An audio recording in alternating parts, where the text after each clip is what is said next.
ನಮಸ್ಕಾರ. ನೀವಾಗಲೇ ಅಡಿಕೆ ಗಿಡಕ್ಕೆ ರೋಗ ಬರೋದನ್ನ ಕೇಳಿದಿರಿ. ಎಲ್ಲಪ್ಪ ಅಂದರೆ ಮಲೆನಾಡು ಕರಾವಳಿ ಭಾಗದಲ್ಲಿ ಈ ಮಳೆಗೆ ವಿಪರೀತ ಈ ಫಂಗಿಸೈಡು ಮತ್ತು ಕೀಟನಾಶಕಗಳನ್ನ ಹೊಡೆಯೋದನ್ನ ನೋಡಿದ್ವಿ. ಈಗ ಅದು ಮಲೆನಾಡು ಕರಾವಳಿ ದಾಟಿ ನಮ್ಮ ಬಯಲುಸೀಮೆಗೂ ಬಂದಿದೆ. ಅದು ಎಲ್ಲಿ ನಮ್ಮ ಪಕ್ಕದ ನೆರೆ ಗ್ರಾಮ ಸಣಬನಹಳ್ಳಿಗೆ.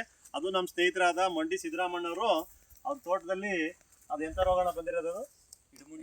ಇಡುಮುಂಡಿ ರೋಗ. ಅಂದ್ರೆ ಇದಕ್ಕಿದ್ದಂಗೆ ಸುಳಿ ಹಿಂಗೆ ಬೆಂಡ್ ಹಾಕ್ಬಿಟ್ಟು ಸುಳಿ ಆಮೇಲೆ ಗಿಡ ನಶಿಸಿ ಹೋಗುತ್ತೆ. ಅಂತ ರೋಗನ ತೋಟಗಾರಿಕೆ ಇಲಾಖೆಯವ್ರು ಕೆಲವು ಔಷಧಿಗಳನ್ನ ಶಿಫಾರಸ್ ಮಾಡ್ತಾರೆ. ಅದಕ್ಕೆ ಮೇಲಿಂದ ಹೊಡೆಯೋಕೆ ಡ್ರೋನ್ ಕೂಡ ತರಿಸಿದ್ದಾರೆ ಇವತ್ತು ಔಷಧಿ ಸ್ಪ್ರೇ ಮಾಡೋಕ್ಕೆ. ಅದು ಯಾವ ರೀತಿ ಔಷಧಿ ಸ್ಪ್ರೇ ಮಾಡ್ತಾರೆ ಮತ್ತು ಅದಕ್ಕೆ ಬಳಸ್ತಕ್ಕಂಥ ರಾಸಾಯನಿಕ ಸಂಯೋಜನೆಗಳು ಯಾವ್ಯಾವು ಮತ್ತು ಅದನ್ನ ಹೊಡೆಯೋಕ್ಕೆ ಏನೇನು ಚಾರ್ಜ್ ಮಾಡ್ತಾರೆ ಈ ಡ್ರೋನರು, ಅವರು ಕೂಡ ಇದನ್ನೇ ಒಂದು ವೃತ್ತಿ ಕೂಡ ಮಾಡ್ಕೊಂಡಿದ್ದಾರೆ ಇತ್ತೀಚೆಗೆ. ಅದನ್ನ ಬೇರೆಯವರು ಇದನ್ನು ಕೂಡ ಬಳಸೋದಾದ್ರೆ ಯಾವ ರೀತಿ ಬಳಸಬಹುದು ಅಂತಕ್ಕಂಥದ್ದನ್ನ ಈ ವಿಡಿಯೋದಲ್ಲಿ ನಿಮಗೆ ತಿಳಿಸ್ಕೊಡ್ತೀನಿ. ವಿಡಿಯೋವನ್ನ ಪೂರ್ತಿ ನೋಡಿ. ಅಡಿಕೆ ರೋಗಕ್ಕೆ ಮಲೆನಾಡು ಮತ್ತು ಕರಾವಳಿ ಭಾಗದಲ್ಲಿ ಅಷ್ಟೇ ಅಂತ ರೈತರು ಎಲ್ಲ ಭಾವಿಸ್ಕೊಂಡಿದ್ರು. ಆದರೆ ಕೆಲವೊಂದು ರೋಗಗಳಿಗೂ ಈಗ ಬಯಲುಸೀಮೆ ಅಡಿಕೆ ತೋಟಗಳಿಗೂ ಕೂಡ ಬಂದಿವೆ. ಇದರಿಂದ ರೈತರು ಕೂಡ ಕಂಗಾಲಾಗಿದ್ದಾನೆ. ಇದಕ್ಕಿದ್ದಂಗೆ ಗಿಡ ಸುಳಿ ಸಣ್ಣಗಾಗೋದು ಮತ್ತು ಮುಂದಿನ ಒಂಬಾಳೆ ಆ ಕಡೆ ಎಲ್ಲ ಈ ರೀತಿ ಬಾಗೋದು, ಬಾಗ್ತಕ್ಕಂಥ ಇದರಿಂದ 1-2 ವರ್ಷಕ್ಕೇನ ಇದ್ದಕ್ಕಿದ್ದಂಗೆ ಸುಳಿ ಎಲ್ಲ ಸಣ್ಣಗಾಗ್ಬಿಟ್ಟು ಆ ಗಿಡ ಸಂಪೂರ್ಣವಾಗಿ ಈ ರೀತಿ ಸುಳಿ ಉದುರೋಗುತ್ತೆ ಅಥವಾ ಒಣಗುತ್ತೆ. ಈ ರೀತಿ ಸಮಸ್ಯೆಯಿಂದ ಸಾಕಷ್ಟು ಜನ ರೈತರು ಈ ಅಡಿಕೆ ಸಸ್ಯಗಳು, ಅಡಿಕೆ ಮರಗಳು ಒಣಗ್ತಾ ಇರೋದ್ರಿಂದನ ತುಂಬ ನೊಂದಿದ್ದಾರೆ, ಸಂಕಷ್ಟಕ್ಕೀಡಾಗಿದ್ದಾರೆ. ಇಂಥ ಸಮಯದಲ್ಲಿ ಈ ಗಿಡಗಳಿಗೂ ಕೂಡ ರಾಸಾಯನಿಕ ಸಂಯೋಜನೆಗಳನ್ನ ಔಷಧಿಯನ್ನು ನಾವು ಹೊಡೆಯೋದು ತುಂಬ ಅನಿವಾರ್ಯತೆ ಮತ್ತು ಅಗತ್ಯತೆ ಉಂಟಾಗಿದೆ. ಇದನ್ನು ಕೆಳಗಡೆಯಿಂದ ಹೊಡೆಯೋದು ತುಂಬ ಅಷ್ಟೇನು ಸೂಕ್ತ ಅಲ್ಲ. ಯಾಕೆಂತಂದರೆ ಅದು ರೋಗ ಮೇಲಿಂದ ಸುಳಿಲಿ ಹುಳ ಇರ್ತಕ್ಕಂಥದ್ದನ್ನು ಸಾಯಿಸ್ಬೇಕು ಅಂತಕ್ಕಂಥದ್ದು ಈ ವೈದ್ಯರ ಸಲಹೆ ಮೇರೆಗೆ, ಇದು ಆರ್ಟಿಕಲ್ಚರ್ ಡಾಕ್ಟ್ರ್ ಇರ್ತಾರಲ್ಲ ಅವರ ಸಲಹೆ ಮೇರೆಗೆ ಮೇಲಿಂದ ಹೊಡಿಬೇಕು. ಅದಕ್ಕೆ ಡ್ರೋನ್ ಕೂಡ ಅನಿವಾರ್ಯತೆ ಉಂಟಾಗಿದೆ. ಈ ರೀತಿ ಡ್ರೋನ್ ಸ್ಪ್ರೇ ಈಗಾಗಲೇ ಕರಾವಳಿ ಮತ್ತು ಮಲೆನಾಡು ಭಾಗದಲ್ಲಿ ಈಗಾಗಲೇ ಪರಿಚಯ ಮಾಡ್ಕೊಂಡು ಅವರಾಗಲೇ ಈ ಕೆಲಸವನ್ನು ಮಾಡ್ತಿದ್ದಾರೆ. ಇದೇ ಮೊದಲ ಬಾರಿಗೆ ನಮ್ಮ ಭಾಗದಲ್ಲಿ ಈ ಡ್ರೋನ್ ಬಳಸಿ ಸ್ಪ್ರೇ ಮಾಡಿಸ್ತಾ ಇದ್ದಾರೆ. ಇದೇನು ಇಡುಮುಂಡಿ ರೋಗ ಅಂತ ಕರೀತಾರಲ್ಲ ಆ ರೋಗಕ್ಕೆ ಈ ರೀತಿಯಾಗಿ ಕೆಲವು ರಾಸಾಯನಿಕ ಸಂಯೋಜನೆಗಳಾದಂಥ ಸಿಸ್ಟಮಿಕ್ ಆ್ಯಂಡ್ ಕಾಂಟ್ಯಾಕ್ಟ್ ಫಂಗಿಸೈಡ್ ಆಗ್ಬೋದು, ಮತ್ತು ಅದರ ಜೊತೆಗೆ ಕೀಟನಾಶಕ ಮತ್ತು ಲಘು ಪೋಷಕಾಂಶಗಳ ಜೊತೆಗೆ ಅದಕ್ಕೆ ಗಮ್ಮನ್ನು ಎಲ್ಲ ಸಮ್ಮಿಶ್ರಣ ಮಾಡಿಕೊಂಡು ಇವತ್ತು ಇವರ ಈ 500 ಗಿಡದ ಈ ತೋಟಕ್ಕೆ ಈ ಡ್ರೋನಲ್ಲಿ 10 ಲೀಟ್ರ್ ಸಾಮರ್ಥ್ಯ ಇದೆ. 10 ಲೀಟ್ರ್ ರೀತಿ 5 ಕ್ಯಾನನ್ನು 5 ಸಾರಿ ಆರಿಸಿ ಇದನ್ನು ಸ್ಪ್ರೇ ಮಾಡಿಸಿದ್ದಾರೆ. ಇದರಿಂದ ಈಗಾಗಲೇ ಬಂದಿರತಕ್ಕಂಥ ಗಿಡಗಳಿಗೆ ರೋಗ ಏನು ಹತೋಟಿಗೆ ಬರಲ್ಲ ಮತ್ತು ಅದು ಸಂಪೂರ್ಣವಾಗಿ ಗುಣ ಕೂಡ ಆಗಲ್ಲ. ಆದರೆ ಬರದೇ ರೀತಿ ತಡಿಬಹುದು ಅಂತಕ್ಕಂಥದ್ದನ್ನು ಈ ಆರ್ಟಿಕಲ್ಚರ್ ಡಾಕ್ಟರ್ ಏನಿರ್ತಾರಲ್ಲ ಅವರು ಶಿಫಾರಸ್ ಮಾಡಿದರೆ ಬರೋದನ್ನು ತಡಿಬೋದು ಅಂತೇಳಿ. ಆ ರೀತಿಯಾಗಿ ಎಲ್ಲ ರೈತರು ಕೂಡ ಇದನ್ನು ಮಾಡ್ಕೊಳ್ತಕ್ಕಂಥ ಅಗತ್ಯತೆ ಇದೆ. ಯಾಕೆಂತಂದರೆ ಈ ಬಗೆಯ ರೋಗ ಎಲ್ಲರ ಅಡಿಕೆ ತೋಟಗಳಲ್ಲೂ ಕೂಡ ಕಾಣಿಸಿಗುತ್ತೆ. 1, 2, 3 ಗಿಡಗಳು ಈ ರೀತಿಯಾಗಿರುತ್ತೆ. ಆದರೆ ಇವ್ರ ತೋಟದಲ್ಲಿ ಒಂದು ರೀತಿ ಸುಮಾರು 25-30 ಗಿಡಗಳು 500 ಗಿಡದಲ್ಲಿ ಆಗಿತ್ತು. ಇವತ್ತು ಮೊದಲ ಬಾರಿಗೆ ಪ್ರಯತ್ನ ಮಾಡಿದರೆ ನೋಡೋಣ ಫಲಿತಾಂಶ ಏನಾಗುತ್ತೆ ಅಂತ. ಇವತ್ತು ನಮ್ಮ ಸ್ನೇಹಿತರಾದ ಸಿದ್ದರಾಮಣ್ಣರ ತೋಟದಲ್ಲಿ ನಮ್ಮ ಗುಬ್ಬಿ ತಾಲೂಕು ಕೋಡಿಹಳ್ಳಿಯಲ್ಲಿ ಇರ್ತಕ್ಕಂಥ ಸಂತೋಷ್ ಮತ್ತು ಅವ್ರ ಸ್ನೇಹಿತರು ಒಂದು ತಂಡ ಮಾಡ್ಕೊಂಡಿದ್ದಾರೆ. ಇದನ್ನು ಡ್ರೋನ್ ತಗೊಂಡೋಗಿ ಸ್ಪ್ರೇ ಮಾಡ್ತಕ್ಕಂಥದ್ದನ್ನು ಕೇಳಿದಂಥ ರೈತರಿಗೆ ಇವತ್ತಿಲ್ಲಿ ಈ ಸ್ಪ್ರೇ ಮಾಡ್ತಕ್ಕಂಥ ಕಾರ್ಯ ಮುಗೀತು. ಈ ಡ್ರೋನ್ ಯಾವ ರೀತಿ ಕೆಲಸ ಮಾಡುತ್ತೆ ಮತ್ತು ಅವ್ರು ಯಾವ ರೀತಿ ಸ್ಪ್ರೇ ಮಾಡ್ತಾರೆ ಮತ್ತು ಅವರು ಈ ಸ್ಪ್ರೇ ಮಾಡೋಕ್ಕೆ ರೈತರ ಬಳಿ ಯಾವಾಗ ಬರ್ತಾರೆ ಮತ್ತು ಅದನ್ನು ಸ್ಪ್ರೇ ಮಾಡೋಕ್ಕೆ ಯಾವ ರೀತಿ ಇವರು ಚಾರ್ಜ್ ಮಾಡ್ತಾರೆ ಅಂತಕ್ಕಂಥದ್ದನ್ನು ಖುದ್ದು ಅವ್ರ ಜೊತೆ ಮಾತಾಡೋಣ. ಸಂತೋಷ್ ಅವರು ನಮಸ್ಕಾರ.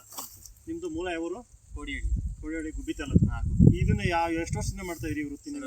ಮುಂಚೆ ಬೇರೆ ಕಂಪ್ನಿಗೆ ಹೋಗ್ತಿದ್ವಿ. ಆ ಕಂಪ್ನಿಲಿ 1-2 ವರ್ಷ ಸರ್ವಿಸ್ ಮಾಡಿದ್ವಿ. ಮತ್ತೆ ಇವಾಗ ನಾನು ನಮ್ಮ ಸ್ನೇಹಿತ ಇಬ್ರು ಜೊತೆಯಾಗಿ ಇದನ್ನ ಮಾಡಿದೀವಿ ಸ್ವಂತವಾಗಿ. ಆಯ್ತು, ಇದು ಈ ತರದ್ದು ಅಡಿಕೆ ಗಿಡಕ್ಕೆ ಅಂತ ಹೇಳ್ಬಿಟ್ಟು 3 ವರ್ಷದಿಂದ ಮಾಡ್ತಾ ಇದ್ವಿ. ಸಿಂಪಡಣೆ ಮಾಡೋದು 3 ವರ್ಷದಿಂದ ಕಂಟಿನ್ಯೂಸ್ ಆಗಿ. ಎಲ್ಲೆಲ್ಲಿ ಮಾಡಿದಿರಿ? ಸರ್ ಸುಳ್ಯ, ಪುತ್ತೂರು, ಮಲೆನಾಡು ಭಾಗದಲ್ಲಿ ಜಾಸ್ತಿ, ಕರಾವಳಿ, ಆಮೇಲೆ ಕೊಪ್ಪ, ಶೃಂಗೇರಿ ಆ ಕಡೆನೂ ಮಾಡಿದೀವಿ.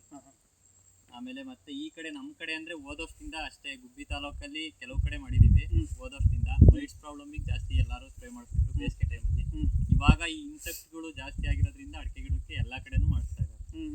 ಈಗ ನಮ್ಮ ಸಿದ್ದರಾಮಯ್ಯ ತೋಟಕ್ಕೆ ಕೊಡದಿರೋದು ಯಾವ ಕಾಯಿಲೆಗಪ್ಪ ಅಂದ್ರೆ ರೆಡ್ ಬೈಟ್ಸ್ ಅಲ್ಲ, ಈ ಬಾಗಿರ್ತಕ್ಕಂಥ ಇಡಿಮುಂಡಿ ರೋಗ ಮತ್ತೆ ಬೇರೆ ಹುಳ ಬಿದ್ಬಿಟ್ಟು ಸುಳಿ ಸಣ್ಣಗಾಗಿ ಇದರಿಂದ ದಿನ ಗಿಡ 1-2-3 ವರ್ಷಕ್ಕೆ ಆಗಿ ತನ್ನಿಂದ ತಾನೇ ಸತ್ತೋಗುತ್ತೆ. ಈ ಸಮಸ್ಯೆ ಹೊಡ್ಸಿರೋದು. ಈಗ ಹೊಡೆದಿರ್ತಕ್ಕಂಥ ಇದೊಂದು ಕಾಂಟ್ಯಾಕ್ಟ್ ಮತ್ತು ಸಿಸ್ಟಮಿಕ್ ಫಂಗಿಸೈಡು ಮತ್ತು ಕೀಟನಾಶಕ, ಈ ಲಘು ಪೋಷಕಾಂಶಗಳು ಮತ್ತು ಇದನ್ನು ಸೇರಿಸ್ಕೊಂಡು ಮಾಡಿದ್ವಿ. ಇದರಿಂದ ಪರಿಣಾಮಕಾರಿ ಆಗುತ್ತೆ ಸರ್. 100% ಆಗೇ ಆಗುತ್ತೆ. ಏನು ತೊಂದರೆ ಆಗಲ್ಲ. ಗಿಡಗಳಲ್ಲಿರೋ ಇನ್ಸೆಕ್ಟು ಸಾಯುತ್ತೆ. ಮತ್ತೆ ಫಂಗಸ್ ಇಂದ ಆಗಿದ್ರೆ ಫಂಗಿಸೈಡ್ ಹಾಕಿರೋದ್ರಿಂದ ಅದು ಹತೋಟಿಗೆ ಬರುತ್ತೆ. ನೀಟಾಗಿ ಕ್ಲಿಯರ್ ಆಗುತ್ತೆ ಸರ್ ರೋಗ ಎಲ್ಲ. ನೀವು ಈಗ ಹೇಳಿದ್ರಿ ಗುಬ್ಬಿ ತಾಲೂಕಲ್ಲಿ ಬಹುತೇಕ ನಾವು ರೆಡ್ ಮೈಟ್ಸಿಗೆ ಮಾತ್ರ ಹೊಡೆದಿದ್ದೀವಿ. ಕರಾವಳಿ ಭಾಗದಲ್ಲೆಲ್ಲ ಫಂಗಿಸೈಡ್ ಜಾಸ್ತಿ ಮಾಡಿದ್ವಿ. ಈ ಗುಬ್ಬಿ ತಾಲೂಕಲ್ಲಿ ನಮ್ಮಲ್ಲಿ ಇಳಿಮುಂಡಿ ರೋಗಕ್ಕೂ ಹೊಡೆದಿದ್ದೀವಿ. ಇಲ್ಲಿ ಹೊಡೆದಿದ್ದೀರಾ? ಹೊಡೆದಿದ್ದೀವಿ. ಎಕ್ಲಕಟ್ಟೆ ಅಂತ ಅಂಗನವಾಡಿ ಪಕ್ಕನೇ ಇದೆ, ಅಲ್ಲಿ ಮಾಡಿದ್ವಿ. ಪರವಾಗಿಲ್ಲ, ಅವ್ರದ್ದು ಒಂದು 70% ಹೋಗೈತೆ. ಇನ್ನೊಂದ್ಸಲ ಸ್ಪ್ರೇ ಮಾಡಿಸ್ಬೇಕು ಅಂತ ಅವ್ರು ಹೇಳ್ತಿದ್ದಾರೆ. ಇದ್ರ ಫಲಿತಾಂಶ ಗೊತ್ತಾಗಬೇಕು ಅಂದ್ರೆ ಎಷ್ಟು ಕಾಲ ಅವಧಿ ಬೇಕು? ಒಂದು ತಿಂಗಳಿಂದ 1.5 ತಿಂಗಳು ಗೊತ್ತಾಗುತ್ತೆ. ಈಗ ಬಂದಿರೋ ಗಿಡಗಳಿಗಂತೂ ಹೋಗಲ್ಲ, ಬರ್ದೇ ಇರೋ ರೀತಿ ತಡೆಯುತ್ತೆ, ತಡೆಗಟ್ಟುತ್ತೆ. ಬಂದಿರೋವು ಕ್ಲಿಯರ್ ಆಗ್ಬೇಕು ಅಂದ್ರೆ ಒಂದು 6 ತಿಂಗಳು ಬೇಕಾಗುತ್ತೆ. ಕ್ಲಿಯರ್ ಆಗಿ ಮತ್ತೆ ಚೇತರಿಸ್ಕೋಬೇಕು ಅಂದ್ರೆ.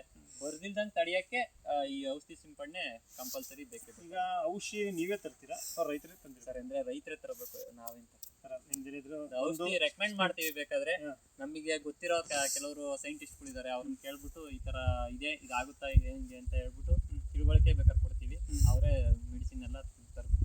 ನಮ್ದು ಚಾರ್ಜಸ್ ಏನ್ ಮಾಡ್ತೀವಿ. ಈಗ ಇದು ನೀವು ಸ್ಪ್ರೇ ಮಾಡಕ್ಕೆ ಏನು ನೀವು ಫಿಕ್ಸ್ ಮಾಡಿದ್ರಿ? ಒಂದು ಎಕರೆ ಲೆಕ್ಕನ ಅಥವಾ ಹಿಂಗೆ? ಸರ್, ಇದು ಎಕರೆ ಲೆಕ್ಕ ಮಾಡೋಕ್ಕಾಗಲ್ಲ. ಯಾಕೆಂದ್ರೆ ಎಕರೆ ಲೆಕ್ಕ ಮಾಡ್ಬೇಕು ಅಂದ್ರೆ ಗ್ರೌಂಡ್ ಕ್ರಾಪಿಂಗ್ ಮಾತ್ರ ಎಕರೆ ಲೆಕ್ಕ ಮಾಡ್ತೀವಿ. ಈ ಪ್ಲಾಂಟೇಶನ್ಗೆಲ್ಲ ತೆಂಗು, ಅಡಿಕೆ ಮತ್ತೆ ಮಾವಿನ ಗಿಡ ಅದಕ್ಕೆಲ್ಲ ಟ್ಯಾಂಕ್ ಲೆಕ್ಕ. ಅಂದ್ರೆ ಒಂದು ಫ್ಲೈಟಿಗೆ ಒಂದು ಟ್ಯಾಂಕಿಗೆ 10 ಲೀಟರ್ ಇಡಿಸುತ್ತೆ. ಆ 10 ಲೀಟರ್ಗೆ 750 ಮಾಡಿದ್ವಿ. ಅಂದ್ರೆ 750 ರೂಪಾಯಿ ಒಂದ್ಸರಿ ಹಾರಿಸಕ್ಕೆ. ಒಂದ್ಸಲಿ ಅದರಲ್ಲಿ ಎಷ್ಟು ಲೀಟರ್ ಇರುತ್ತೆ? 10 ಲೀಟರ್ ಔಷಧಿ ಸ್ಪ್ರೇ ಮಾಡಕ್ಕೆ ಒಂದ್ಸರಿ ಹಾರಿಸ್ಬೇಕು. ಒಂದ್ಸರಿ 10 ಲೀಟರ್ ಸ್ಪ್ರೇ ಮಾಡಕ್ಕೆ 750 ರೂಪಾಯಿ ಚಾರ್ಜ್ ಮಾಡ್ತೀವಿ. ಅದು ಬಂದು ಹೋಗೋದೆಲ್ಲ ಟ್ರಾವೆಲಿಂಗ್ ಚಾರ್ಜ್, ಫುಡ್ ಅಲಯನ್ಸ್ ಅದೇನು ತಗೊಳಲ್ಲ. ಬರೀ 750 ಪರ್ ಟ್ಯಾಂಕ್, ಒಂದು ಟ್ಯಾಂಕ್ ಹೊಡೆಯಕ್ಕೆ. ಇದು ನೀವು ರೈತರಿಗೆ ಮತ್ತೇನಾದ್ರೂ ಇದ್ರ ಜೊತೆಗೆ ಏನಾದ್ರು ಶಿಫಾರಸ್ ಮಾಡೋದ ವೈದ್ಯರು ಆ ಥರ ಏನಾದ್ರು? ಅಂದ್ರೆ ಮೆಡಿಸಿನ್ ನ ಫೋಟೋ ಆ ಥರ ಏನಾರ ಕಳಿಸಿದ್ರೆ ಅವ್ರನ್ನ ಕೇಳ್ಬಿಟ್ಟು ಇದಾಗುತ್ತಾ ಇಲ್ಲ ಬೇರೆ ಏನಾದ್ರು ಆಲ್ಟರ್ನೇಟಿವ್ ಬೇಕಾ ಅಂತ ವಿಚಾರಿಸಿ ತಿಳುವಳಿಕೆ ಹೇಳ್ತೀವಿ ಅಷ್ಟೇ. ಈಗ ನಮ್ಮ ಬಯಸಿ ಮೇಲೆ ಗುಬ್ಬಿಲ್ ಬಿಟ್ರೆ ಯಾವ ಭಾಗದಲ್ಲಿ ಮಾಡಿದ್ರೆ? ಅಡಿಕೆಗೆ ಸುಳ್ಯ, ಪುತ್ತೂರು, ಅದು ಬಿಡು, ಕರಾವಳಿ, ಬೇರೆ ದೊಡ್ಡಬಳ್ಳಾಪುರ, ಆಮೇಲೆ ನೆಲಮಂಗಲ ಆ ಕಡೆ ಮಾಡಿದೀವಿ. ಆಮೇಲೆ ಕುಣಿಗಲ್ ಸೈಡ್ ಮಾಡಿದೀವಿ ಅಷ್ಟೇ. ಈ ಕಡೆ ಇನ್ಯಾರು ಅಷ್ಟೊಂದು. ನಿಮ್ಮನ್ನ ರೈತರು ಯಾರು ಆಸಕ್ತಿ ಇರೋರು ಈಗ ರೆಡ್ ಮೆಡ್ಸ್ಗೆ ಆಗ್ಬೋದು, ಮತ್ತೆ ಇದು ಇಡಮುಂಡಿ ರೋಗ ಆಗ್ಬೋದು, ಮತ್ತಿತರ ಈ ಅಡಿಕೆ ತೆಂಗಿಗೆ ಸ್ಪ್ರೇ ಮಾಡಬೇಕು ಅಂದ್ರೆ ನಿಮ್ಮನ್ನ ಯಾವ ನಂಬರ್ ಸಂಪರ್ಕಿಸಬೇಕು? ನಮ್ಮ ನಂಬರ್ ಬಂದ್ಬಿಟ್ಟು 9964728557. ಸಂತೋಷ್ ಅಂತ ನನ್ನ ಹೆಸರು. ಕಾಂಟ್ಯಾಕ್ಟ್ ಮಾಡಿದ್ರೆ ನಾವು ಒಂದು ದಿನ ಅವ್ರಿಗೆ ಯಾವತ್ತು ಬೇಕಂತ 1-2 ದಿನ ಮುಂಚೆ ಹೇಳಿದ್ರೆ ನಾವು ಫೋನಲ್ಲಿ ಕಾಂಟ್ಯಾಕ್ಟ್ ಮಾಡ್ಕೊಂಡು ಬಂದು ಸ್ಪ್ರೇ ಮಾಡ್ಕೊಡ್ತೀವಿ. ಮತ್ತೊಮ್ಮೆ ಹೇಳಿ ನಂಬರು. 9964728557. ಶ್ರೀರಾಮಣ್ಣರೇ, ಈಗ ಏನ್ಸುತ್ತೆ ಸ್ಪ್ರೇ ಮಾಡಿಸಿದಿರಿ? ಇನ್ನು ಈಗ ಈ ಸರಿ ಇನ್ನು ನಮಗೆ ಈ ರೋಗ ಲಕ್ಷಣ ನಿಮ್ಗೆ ಯಾವಾಗಿಂದ ಕಾಣಿಸ್ಕೊಂತೀನಿ ತೋಟಕ್ಕೆ? ಹೋದ ವರ್ಷ ಒಂದು 10 ಗಿಡ ಆಗಿ ಕಾಣಿಸ್ಕೊಂತು.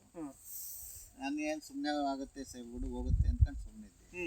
ಈ ವರ್ಷ ನೋಡಿರಿ 70-80 ಗಿಡ ಎಲ್ಲ ದುಡ್ಡು ಬಂತು, ವಾಲ್ಬಿಟ್ಟು. ಇದಕ್ಕೆ ಮುಂಚೆ ಯಾವ್ದಾದ್ರು ಔಷಧೋಪಚಾರ ಮಾಡಿದ್ರಾ? ಇದೇ ಫಸ್ಟ್. ಇದನ್ನ ಈಗ ನೀವು ಸ್ಪ್ರೇ ಮಾಡಿರ್ತಕ್ಕಂಥ ಔಷಧಿನ ಯಾರು ಶಿಫಾರಸ್ ಮಾಡಿದ್ದು? ತೋಟಗಾರಿಕೆ ಇಲಾಖೆಗೆ ಹೋಗಿದ್ದೆ. ಅವರು ಅಲ್ಲಿ ಇರೇಳಿಕ್ಕೆ ಹೇಳಿರು, ಅಲ್ಲಿ ಕೊಟ್ಟಿದ್ರು, ತಂದಿದ್ದೀವಿ. ಆದ್ರೆ ನಮ್ಮ ಸಜೆಷನ್ನು ಸಾವಿರಾರು ಕೋಟಿ ಅಮೌಂಟ್ ಎಲ್ಲ ತೋಟಗಾರಿಕೆ ಇಲಾಖೆಗೆ ಇನ್ವೆಸ್ಟ್ ಮಾಡ್ತಾರೆ ಸರ್ಕಾರದವರು. ಅಟ್ಲೀಸ್ಟ್ ರೈತರಿಗೆ